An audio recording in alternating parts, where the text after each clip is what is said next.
tau anō, he whakataetae-ā-rohe mō Ngā Manu Kōrero. He oi, koinei te tū whakamutunga mā Hana Davis no Te Wharekura o Arowhenua. Kua tau ka piro e kare āhua pauri tonu ahau I te whakaaro mō taku tau whakamutunga I enei momo whakataetae. I te mea kua tuau ki te whai o te pakaka mō taku oraka katoa.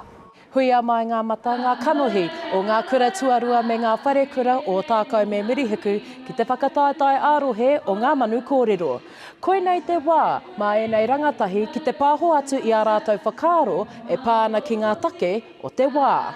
Ia te kaumārima hēkona, he rima te kaumārima mano whitu rau, rua te kaumārima tāra, ka whakaurua ki te pūkoro o Jeff Bezos. Ko te hiahia o Davis me tana tū I tēnei tau, kia tuku wero ki ngā pūkoro hōhonu o te ao. Kei pūhake noa taku puku ki te riri.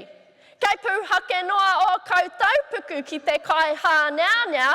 Kei pūhake noa te puku o kai pōhara ki te kore. Ko taku kaupapa kōrero I tēnei tau, ko e ka pūkoro hōhonu o te ao. He momo kōrero, he momo whakatūpato, ki e rao ka takata tino whai rawa I te ao. Ētahi o rātou pēhitaka, ētahi o ka raruraru ka puta mai o rātou ake kaipukutaka.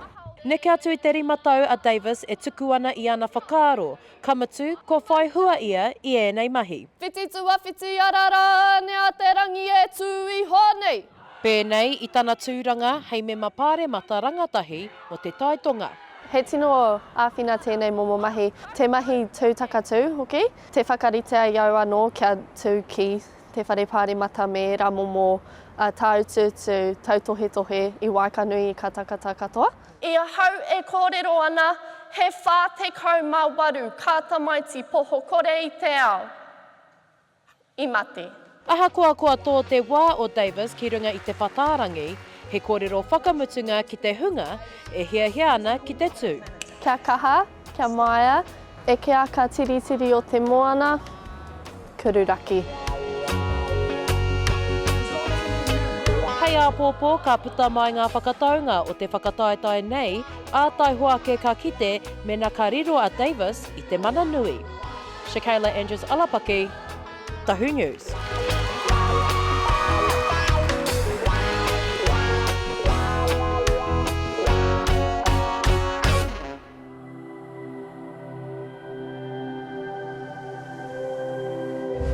Ko te reo, te take.